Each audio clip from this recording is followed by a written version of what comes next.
Pikachu's Thunderbolt struck America in 1998 and changed the lives of a generation. The US anime craze started at the turn of the century with Sailor Moon's middle school magical girls out to save faraway planets. One Piece's pirates, cyborgs, and fish people seeking a legendary treasure. Pokemon's Ash Ketchum on a noble quest to catch them all. These classic shows and many others led the charge. Between 2002 and 2017, the Japanese animation industry doubled in size to more than $19 billion annually.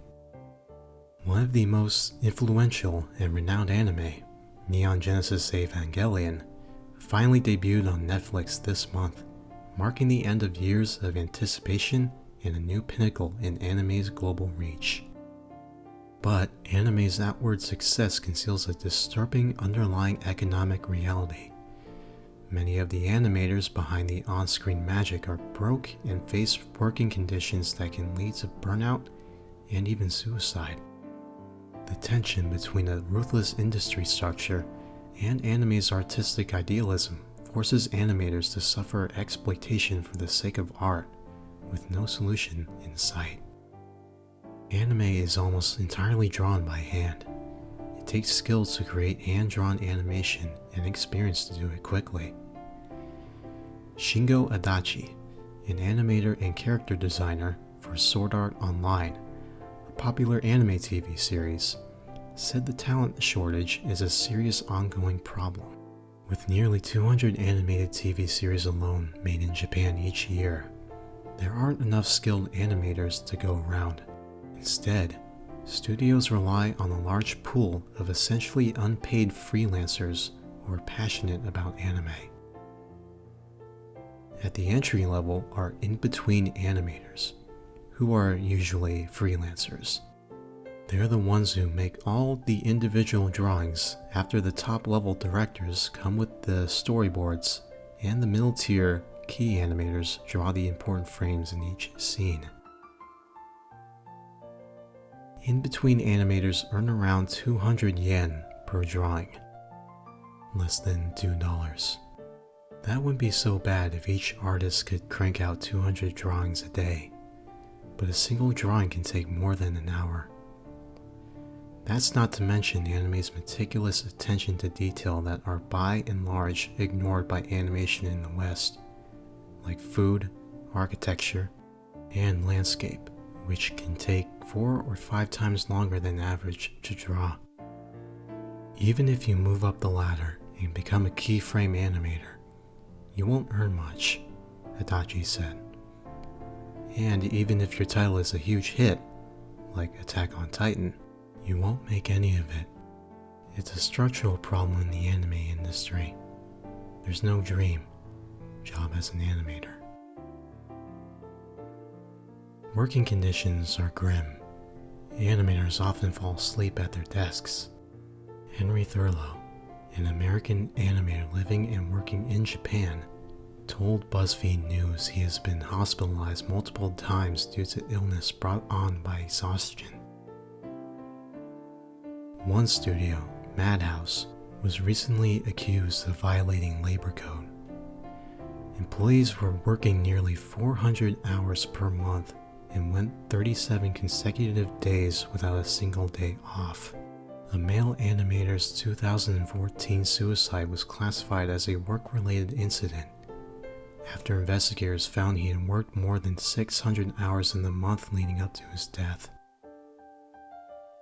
Part of the reason studios use freelancers is so that they don't need to worry about the labor code. Since freelancers are independent contractors, companies can enforce grueling deadlines while saving money by not providing benefits. The problem with anime is that it just takes way too long to make. Sako Ani, an animator at Studio Yuraki and Duga Kobo, said, "It's extremely meticulous. One cut, one scene, would have 3 to 4 animators working on it. I make the rough drawings, and then 2 other people would check it, a more senior animator and the director. Then it gets sent back to me and I clean it up. Then it gets sent to another person, the in-betweener, and they make the final drawings. According to the Japanese Animation Creators Association, an animator in Japan earns on average 1.1 million yen, roughly 10,000 in US dollars, per year in their 20s, 2.1 million yen, roughly 19,000 in US dollars in their 30s, and a livable but still meager 3.5 million yen, roughly 31,000 in US dollars in their 40s and 50s. The poverty line in Japan is 2.2 million yen. Animators make ends meet any way they can. Terumi Nishi, a freelance animator and game designer, earns most of her income from video game animation because she has to take care of her parents. On an animator's salary, she would have little chance of feeding herself. When I was young, I honestly suffered, said CK, an animator and character designer who didn't wish to be named. Luckily, my family is from Tokyo, so I could live with my parents and somehow get by. As an in-between animator, I was making 70,000 yen per month, roughly 650 in US dollars a month. Anime's structural iniquities stem back to Osamu Tezuka, the creator of Astro Boy and the god of manga. Tezuka was responsible for an endless catalog of innovations and precedents in manga, Japanese comics, and anime on-screen animation. In the early 1960s, with networks unwilling to take the risk on an animated series, Tezuka massively undersold his show to get it on air.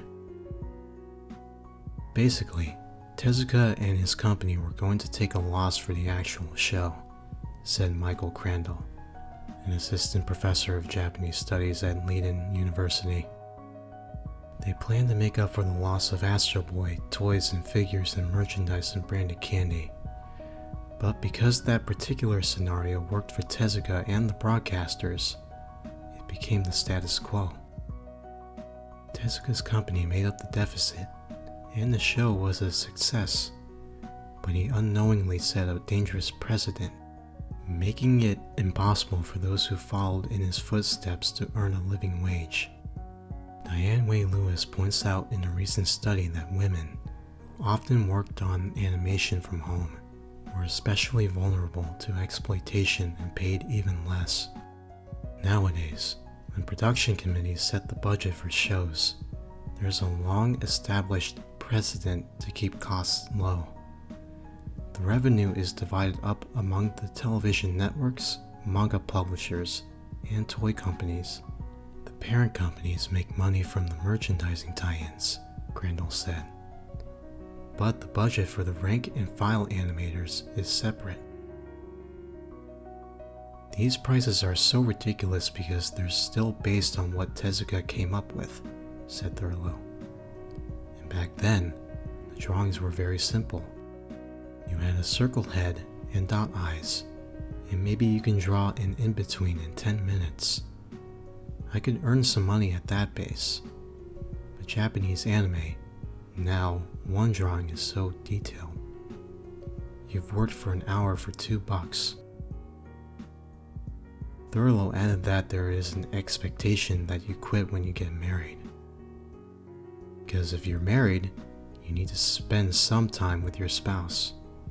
You can't work all the time and earn nothing.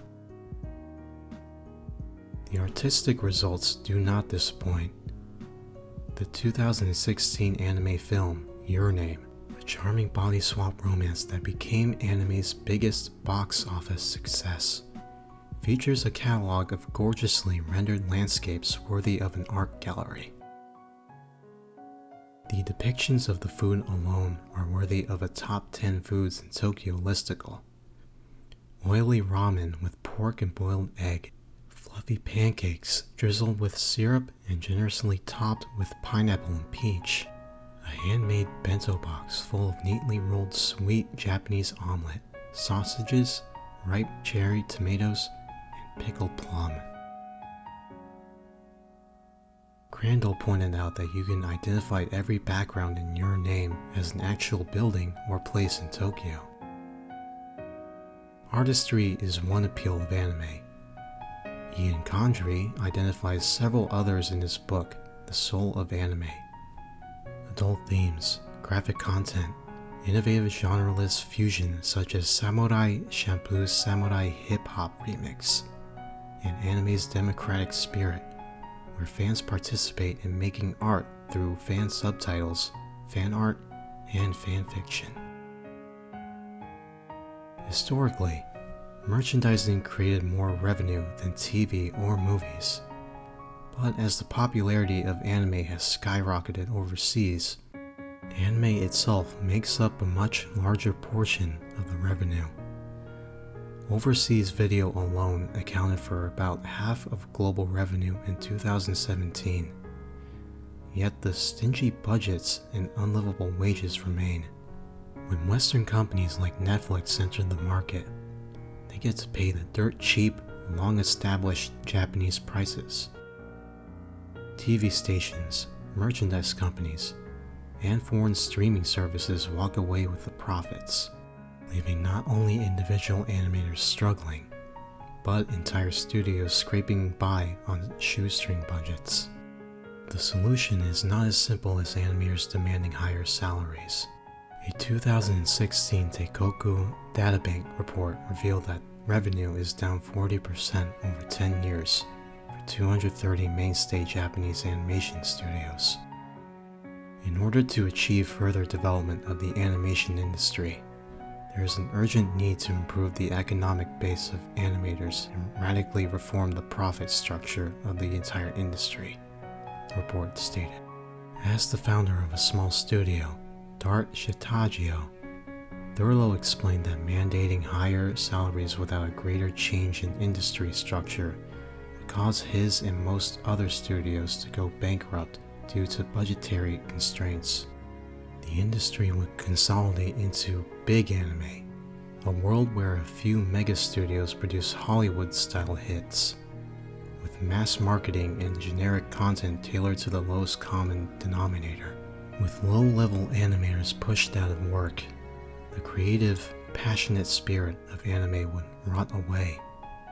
After all, there's no reason to become an animator other than because you love it. It's a passion, Sakawani said, because there's not any returns from working. It's only because I really enjoy doing it. I just feel like I need to do it, because when you see your show being broadcast, and you know you worked on it, it's the greatest feeling ever. Thurlow dropped everything to come to Japan to draw the shows he loved. The experience proved a far cry from his life as an American animator, where he had worked on shows that lacked the same complexity in art, story, and themes. Dora the Explorer, and Beavis and Butthead if he was lucky. Artists are busting their ass for the dream, he said. Nishi spoke out on Twitter with a firm recommendation. No matter how much you like anime, it is not advisable to come to Japan and participate in anime work, because the animation industry is usually overworked. Crying emoji. Adachi agreed. Honestly, I would not recommend it. It's a pyramid structure, where many at the bottom work to support a few at the top. I don't see a bright future. The debate over the industry's economics rages on, often on Twitter. A partial solution could be for international studios to buck the established cultural norm and provide anime studios the same budgets as Western studios.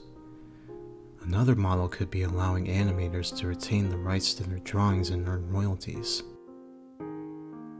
One organization, New Anime Making System Project, raises money to provide a safety net and reduce burnout for up-and-coming animators.